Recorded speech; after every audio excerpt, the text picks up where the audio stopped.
of World Structure. Tiene 20 minutos más 5. Ya. Bueno, muy buenas tardes.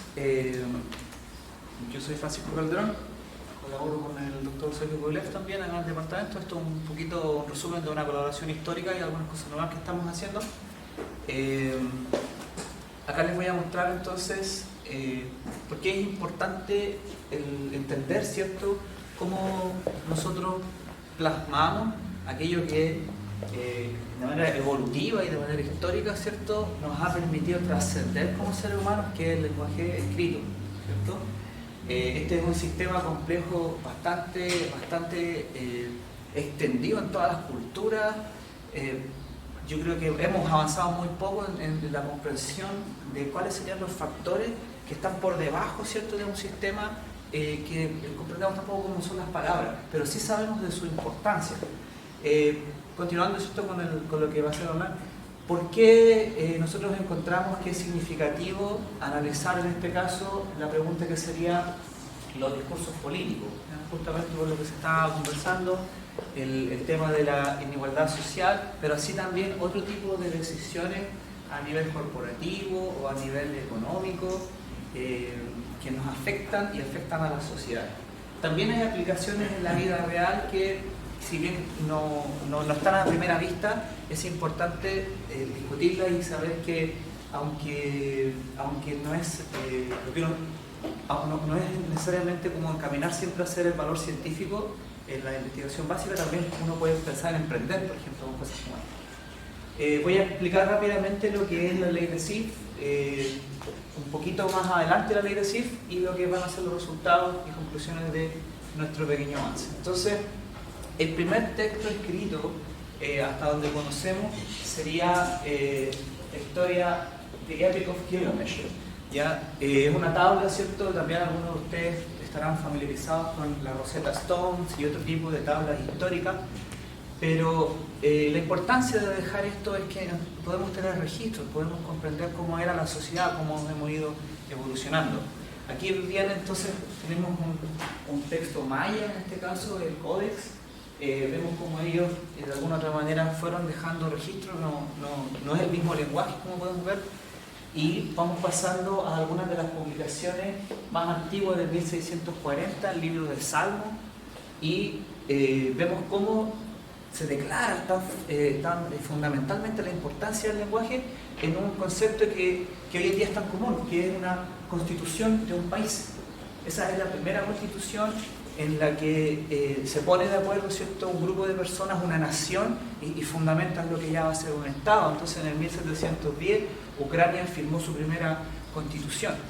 Entonces, estos documentos encierran cierta información y no sabemos a priori cómo entenderla, y vamos a tratar de ver si es posible, si existen herramientas. Hoy día tenemos el mundo tan activo, tan dinámico, y vemos a muchos actores, y aunque escuchamos, ¿cierto?, esto queda por escrito, no sabemos realmente lo que está pasando, pero este es un sistema vivo. La presidenta de Alemania conversa con el presidente de Indonesia y se hacen acuerdos.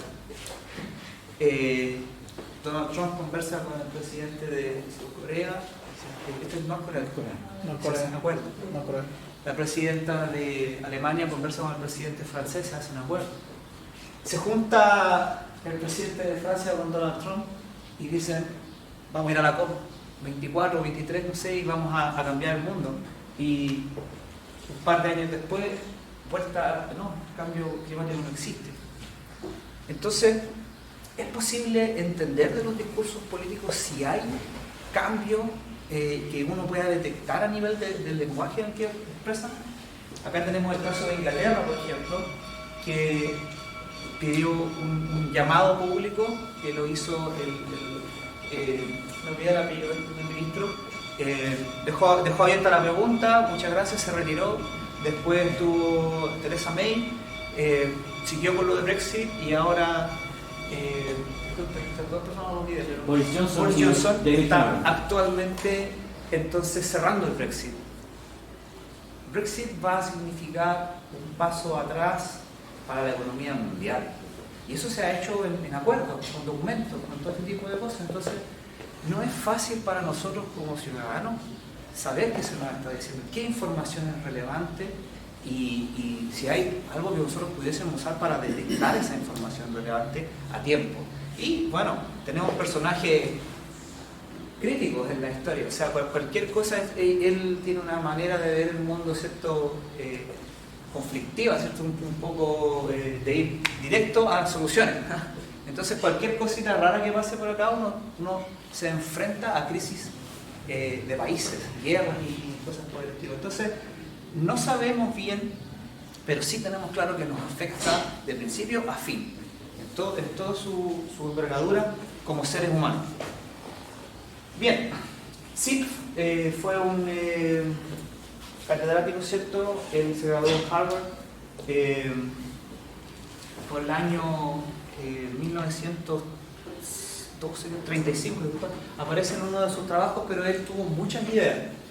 Tal fue el marco, ¿cierto?, de trabajo de él, que se han dedicado algunas ediciones completas de Journal a analizar esos conceptos que él plantea. Voy a mencionar rápidamente lo que es su ley más destacada en el mundo de la lingüística, que es una ley un poco asintótica, ¿cierto? Ese decaimiento cuando yo considero en cualquier texto, ¿ya?, una tabla de frecuencia en cuanto a la palabra más frecuente hacia la menos frecuente, y yo veo ahí un ranqueo. Si yo observo que el valor S correspondería al orden, ¿cierto?, de la palabra más frecuente, para ese valor 1, y yo tengo que f de s es simplemente la frecuencia con la que esa palabra apareció en un texto.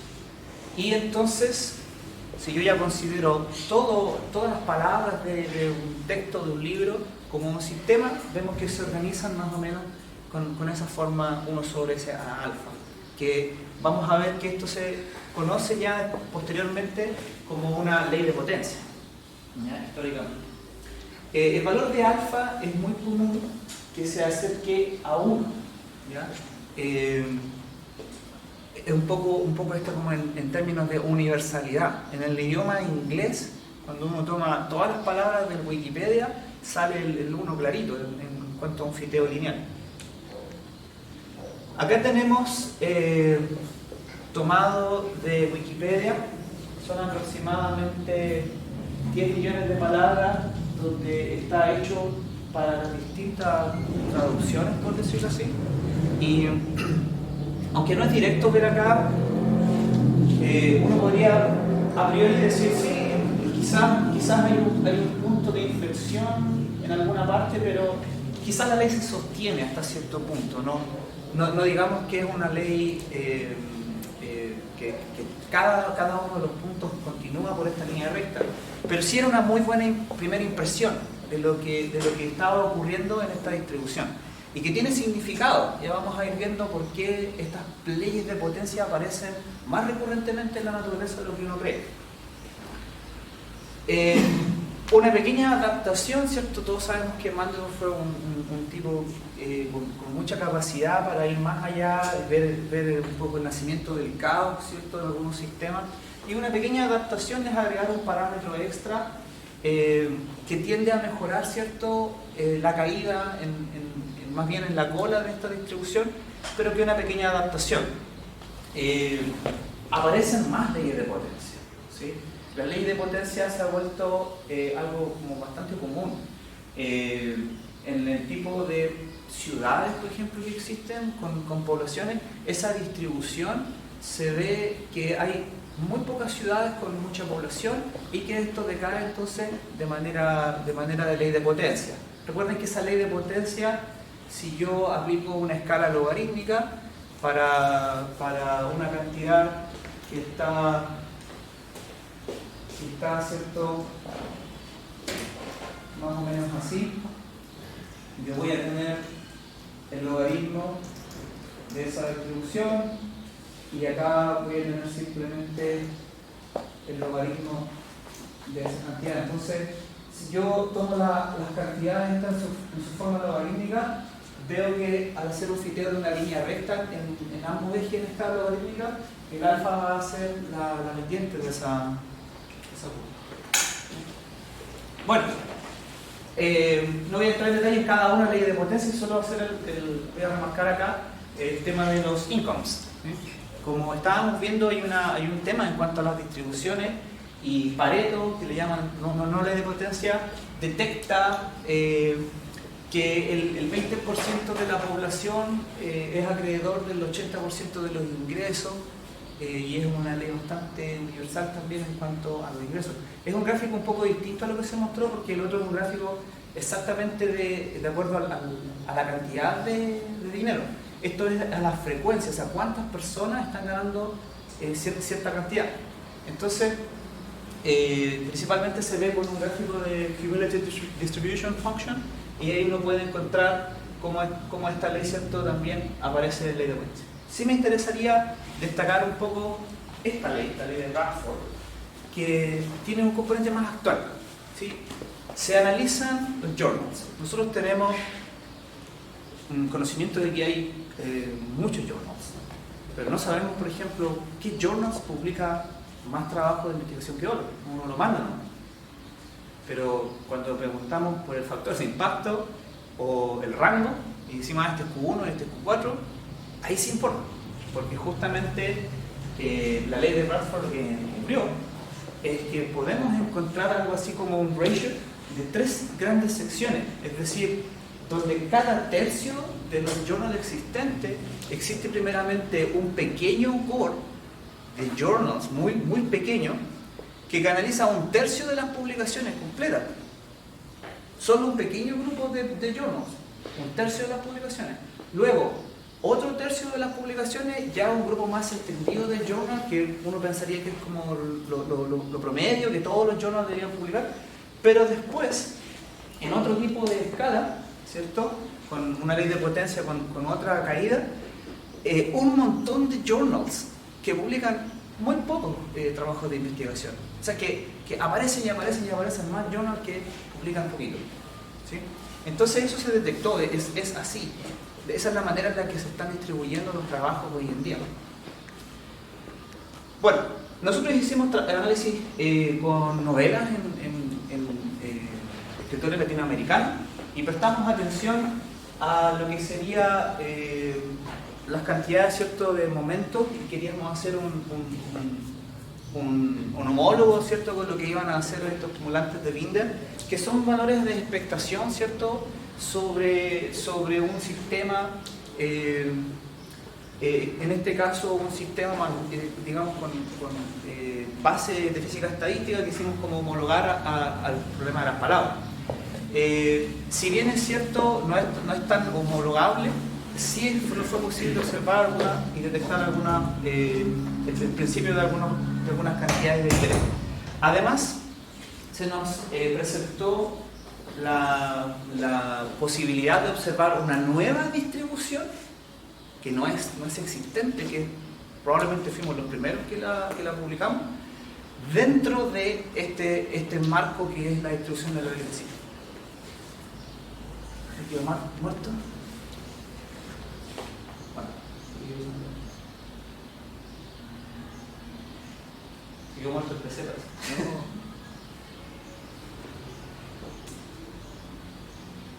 No sé qué pasa.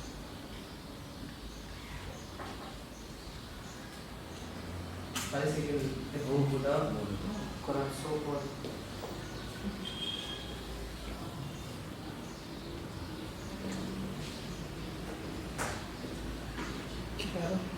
No, se quedó completamente pegado.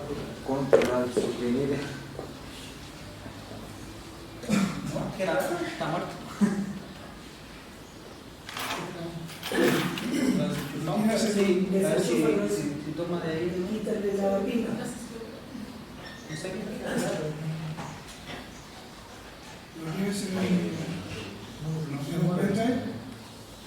Qué raro. Sí, se lo tengo un pendejo.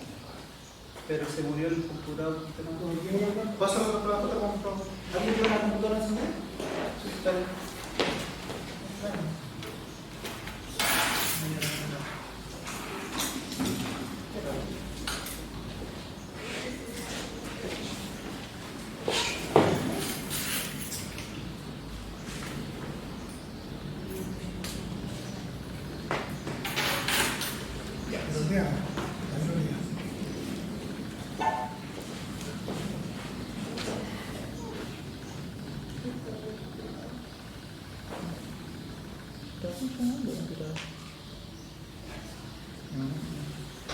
Ya.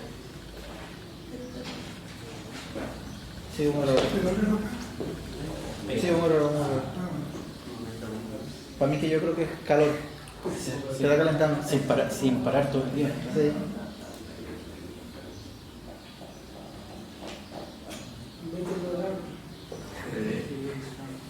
No, las HP son así. ¿Cómo? Las HP siempre son así. Continuamos. Me voy a avanzar un poquito. Ya tenemos un problema de ventilador. Por acá quedamos. Entonces,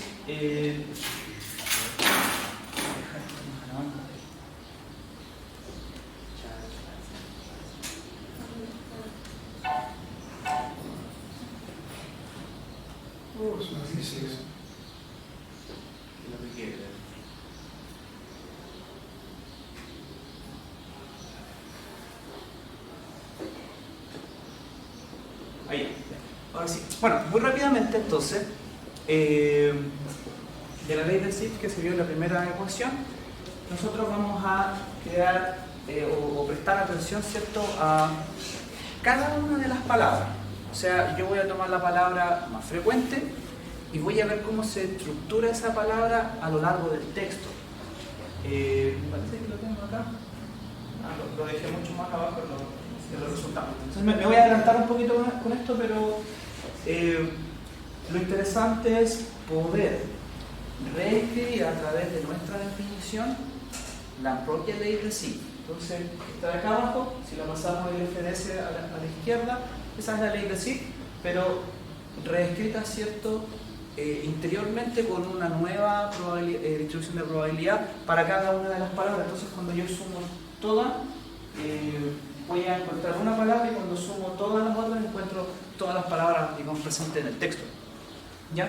Por lo tanto, esta nueva distribución, si uno la normaliza, ¿cierto?, va a poder reescribirla como una distribución de probabilidad y vamos a obtener ahí un parámetro de información importante.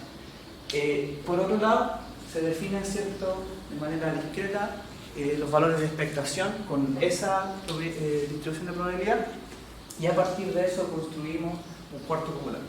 No quiero entrar en detalle en cómo es la expansión de los momentos, y se hace una expansión ahí en series de potencias donde uno va tomando cada uno de los parámetros de expectación y hace una organización y dice: este es el momento 1, el momento 2, el momento 3, el momento 4, pero a partir del 4 y de una reestructuración algebraica llegamos a ese valor que sería el acumulante de Grinder de orden 4. Y entonces nos vamos a enfocar en este cálculo y en este cálculo, bueno, y en el de sí. Que la chunta. Acá. Entonces, se han tomado todas las obras conocidas de las novelas latinoamericanas y de ellas se ha hecho una tabla de frecuencias. Acá tenemos algunos de los autores, ¿cierto?, sus palabras más frecuentes. Interesante es que el lenguaje parece ser común con monosílabos al comienzo, y uno ve más o menos que después de esta sección la ley de sí pareciera que va a andar. En contraste, ¿cierto?, vemos que una autora más bien local como Marcela Paz, con también un autor histórico como es Cervantes, andan muy distintos. O sea, a lo que acabamos de ver con los autores latinoamericanos, hay, por ejemplo, cambios en cuanto a cuál va a ser la palabra más frecuente. Entonces uno ya empieza a detectar que quizás estas palabras pueden jugar un rol en la estructuración de otras palabras que no son las que están de manera más frecuente. Bueno, pasamos a los acumulantes de Binder. ¿Recuerdan cuando les hablé de la ley de Bradford y hablábamos de que quizás es posible ver esta segregación en grupos de los elementos? Bueno, acá el acumulante lo que nos permite ver es, de alguna otra manera, las primeras palabras, aquellas más frecuentes, ¿cierto?, las que están al comienzo, constituyen de alguna otra manera hasta el 35% de todo lo que está en el libro. O sea, la palabra de se repite tantas veces que correspondería, si no bien, hasta el 35%. Y las primeras 20 palabras hasta el 45% de la totalidad de un libro. Entonces las palabras restantes, las que quedan, casi parece ser que este cumulante nos muestra que esa primera sección sería el lugar, ¿cierto?, donde un pequeño grupo concentra la mayor cantidad de palabras, luego esto transita, aquí hay secciones de palabras con cierta frecuencia, hasta que llegamos a un lugar donde cada una de estas palabras es tan poco frecuente, pero que concentra, ¿cierto?, al otro, quizás otro tercio de palabras en el libro. Entonces, por eso esto no cambia mucho, porque justamente nos demuestra que en un rango de 0 a 15 o a 20 palabras, la frecuencia se mantiene, esa acumulación se mantiene, ¿ya? Y luego comienza a cambiar. Lo que nos destaca que en torno a esta caída pudiese ser, tal como lo vimos en la ley de Sif, que exista ahí una transición, ¿sí?, alguna especie de traspaso del lenguaje hacia el autor. Entonces, es algo a considerar y es algo a defender, pero tampoco es tan fácil porque no es un sistema tan común. Pero sí, ya uno tiende a pensar que la ley de Sif llega como hasta acá. Esto es lo prometido, la frecuencia de repetición. ¿Qué es lo que estamos viendo ahí? Muy sencillamente, me voy a dar el salto. Si yo tomo un texto y tomo la palabra they y empiezo a contar cuántas palabras existen intermedios del próximo